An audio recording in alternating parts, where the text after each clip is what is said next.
सकाळी ना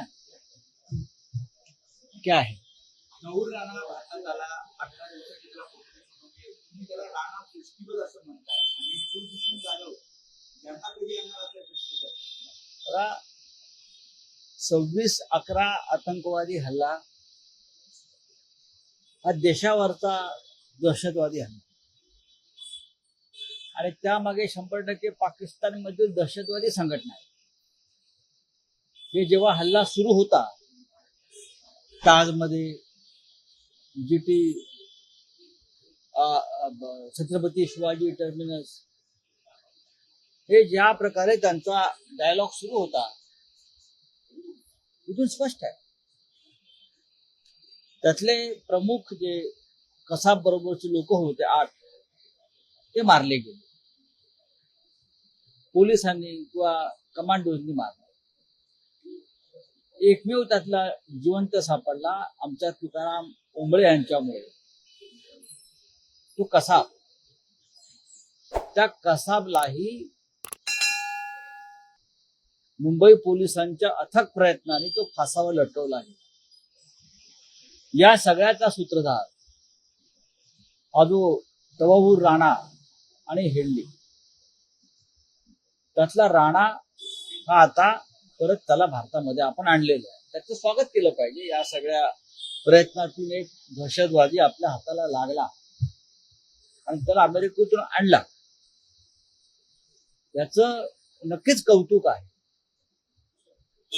पण भारतीय जनता पक्षाने एक ठरवायला पाहिजे की हा जो राणा आहे त्याला या देशामध्ये खटला चालवण्यासाठी आणि खटला चालवून त्याला फासावर लटकवण्यासाठी आणलेलं आहे की क्रेडिट घ्यायला आणलेलं आहे.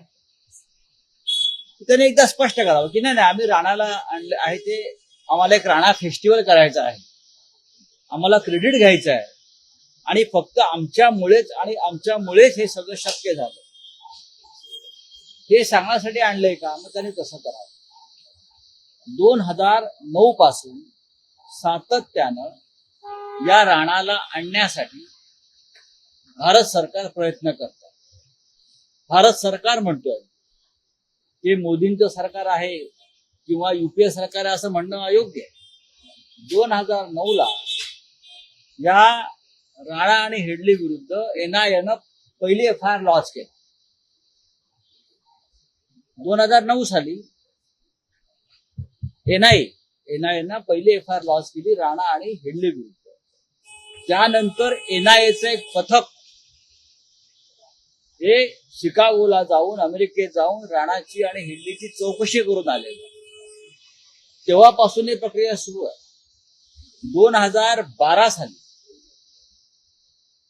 विदेश मंत्री सलमान खुर्शीद त्यावेळेचे 2012 साली विदेश मंत्री सलमान खुर्शीद आणि तेव्हाचे आपले विदेश सचिव जे होते त्यांनी अमेरिकेत जाऊन राणाच्या भारतात पाठवण्यासंदर्भात अमेरिकन सरकारशी हिलरी क्लिंटन यांच्याशी चर्चा केली. त्यांच्या ज्या सेक्रेटरी होत्या परराष्ट्र खात्याच्या तेव्हा त्या प्रमुख होत्या त्यांच्याशी चर्चा केली. ही एक निरंतर चाललेली प्रक्रिया आहे. त्याच्यामध्ये आम्ही भारत सरकार म्हणतो कोणताही पक्ष नाही. क्रेडिट घ्यायला आणले का तुम्ही मग तसं जाहीर करा मग त्याचे पुतळे उभारा आणि खाली बसून फोटो काढा माझ्या पोल्याला म्हणा. या देशाच्या सुरक्षेचा प्रश्न आहे आणि तुम्ही क्रेडिट कुठलं देताय. मग तुम्ही पुलवामाचं क्रेडिट घ्या. कुलभूषण जाधवला तुम्ही अद्याप सोडवू शकलेला नाही त्याचे क्रेडिट घ्या. एक एक्स रिटायर्ड नेव्ही ऑफिसर जो पाकिस्तानच्या तुरुंगामध्ये अनेक वर्ष खितपत पडलेला आहे मग घुसून आतमध्ये घुसा आणि त्यांना घेऊन या ना. राजनाथ सिंग वगैरे लोक म्हणतात ना भारतीय जनता पक्ष घुस कर लेके आएंगे घुस कर मारेंगे. मग कुलभूषण जाधव यांना घेऊन या नीरव मोदी यांना घेऊन या मेहुल चोक्सीला घेऊन या. आज आपण सामना वाचला असेल त्यात म्हटलंय क्रेडिट कसलं घेताय तुम्ही. दहशतवादच. काही गोष्टी तुम्ही सोडून द्या. बिहारच्या आणि पश्चिम बंगालच्या निवडणुकांच्या आधी या राणाला फासावर देतील आणि संपूर्ण देशामध्ये परत तो राणा फेस्टिवल साजरा करा, ही यांची योजना आहे. या देशामध्ये महागाई प्रचंड वाढलेली आहे, ट्रम्पच्या टेरिफमुळे हाहाकार वाजलेला आहे, अशा अनेक गोष्टी आहेत. त्याच्यामुळे अनेक गोष्टी ते मुहूर्त पाहून करतात.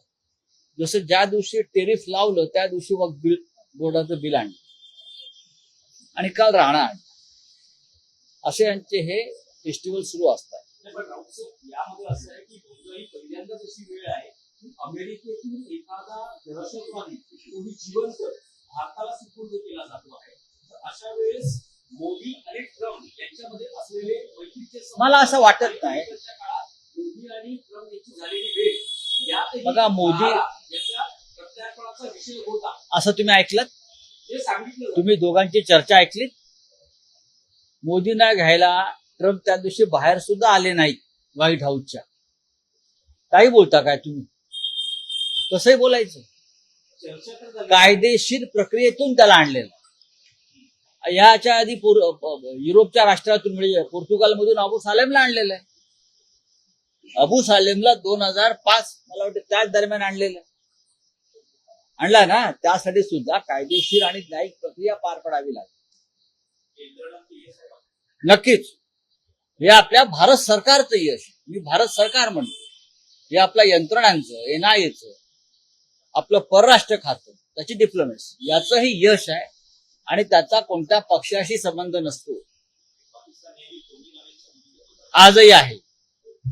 कसाबच्या काळात सुद्धा कसाब हल्ला करत असताना त्याला पाकिस्तानमधून त्याचा जो आका होता तो सूचना देत होता, तरीही पाकिस्तान म्हणत होतं तो मी नव्हे.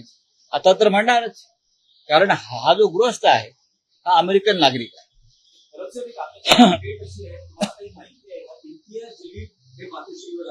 ना माझ्याकडे माहिती नाही, मी आता दिल्लीतून आलेलो. नाही मला माझ्याकडे त्याविषयी माहिती नाही. मातोश्रीवरती अनेक लोक, प्रमुख लोक नेहमी चर्चेसाठी येत असतात. त्यात एक इम्तियाज जलील आहे. हो, मग रायगडला भेट देणार आहेत. पुढे काय, त्यांना छत्रपती शिवाजी महाराज त्यांना कधीच आशीर्वाद देणार नाहीत. या लोकांनी, ज्याने छत्रपती शिवाजी महाराजांचा अखंड महाराष्ट्र तोडण्याचं स्वप्न पाहिलेलं आहे, मुंबई लुटण्याचं स्वप्न पाहिलेलं आहे, छत्रपती शिवाजी महाराजांच्या प्रेरणेतून निर्माण झालेली शिवसेना तोडण्याचा प्रयत्न केला आणि महाराष्ट्र कमजोर केला, त्यांना छत्रपतीच्या पायाशी स्थान मिळणार नाही. बघा, असं आहे की ज्यांच्या प्रेरणेतून गद्दारीची बीजं रोवली त्यांच्या घरी जर जाऊन कोणी जेवणार असेल, हे स्वागत आहे. मन की बात होऊ द्या ना, होऊ द्या. तटकरे यांचे ते नेते आहेत, अजित पवार त्यांचे नेते नाही आहेत. एकनाथ शिंदेचे नेते अमित शहा आहेत. अहो, ते त्यांचे नेते म्हणजे सगळं घडवणारे कोण आहेत? अमित शहा आहेत. अमित शहा जर नसते तर हा पक्षच फुटला नसता. अमित शहा नसते तर त्यांना पक्ष नसता मिळाला, त्यांना ते घड्याळ चिन्ह नसतं मिळालं. त्याच्यामुळे करते सवरते तेच आहेत. एकनाथ शिंदे युती उल्लेख करते, पण आता नवा उल्लेख आलेला आहे. एकनाथ शिंदे FP म्हणजे फुकट बाबूराव असा उद्धव उल्लेख करतो. काय त्या एकनाथ शिंदेचा आपलं काय आहे?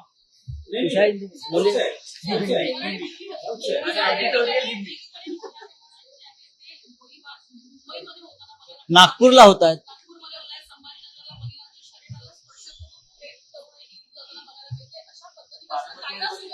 बघा, बहुतेक ती पाहण्यासाठीच अमित शहा महाराष्ट्रामध्ये येत आहेत. या महाराष्ट्रामध्ये कोणत्याही प्रकारची कायदा आणि सुव्यवस्था उरलेली नाही आणि आपण गृहमंत्री आहोत या महाराष्ट्राचे. हे देवेंद्र फडणवीस यांना बहुतेक अजून लक्षात आलेलं नाहीये की रोज नागपूरमध्ये, रोज मुंबईमध्ये, रोज महाराष्ट्राच्या कानाकोपऱ्यामध्ये महिलांवर अत्याचार होत आहेत, गोळीबार होत आहेत, खून होत आहेत, बलात्कार होत आहेत, अपहरण होत आहेत. आणि आमचे मस्त मौला देवेंद्र फडणवीस राजकारण करत फिरत आहेत.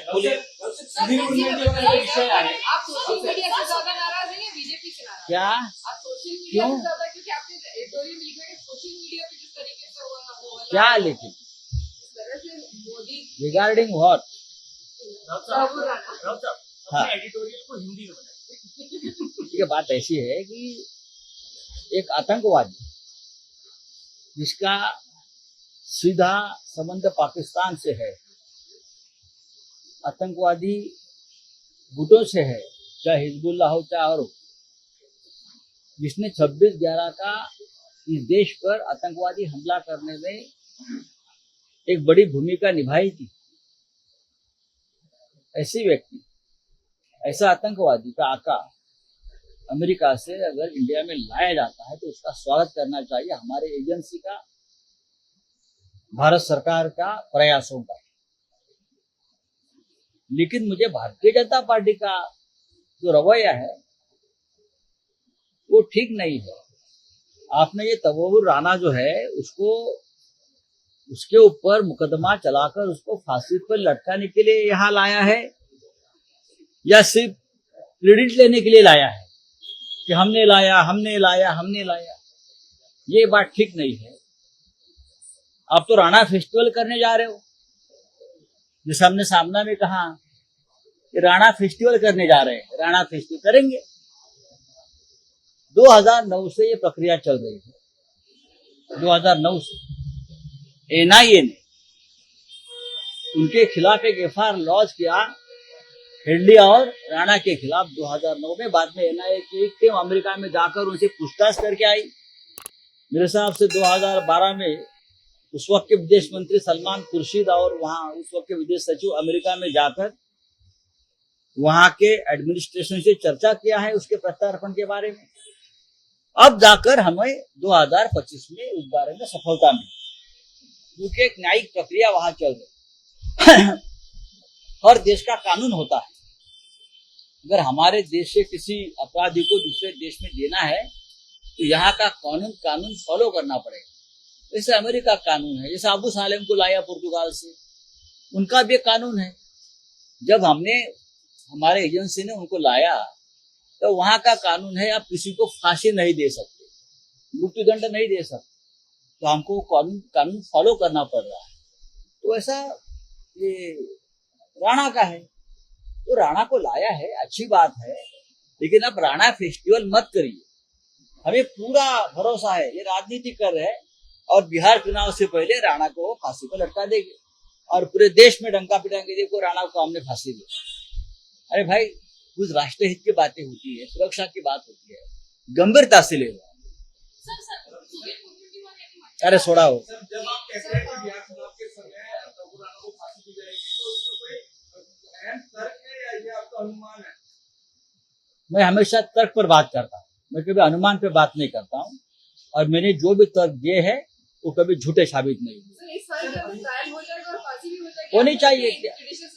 बात ऐसी है कि ये कर देंगे ना, चुनाव के लिए कुछ भी करेंगे, चुनाव के लिए कुछ भी कर सकते हैं ये लोग। उनके ऊपर आप बहुत फास्ट है ये लोग, उस मामले में फास्ट ट्रैक पर चलते हैं राजनीति उनकी। चलिए, थैंक यू।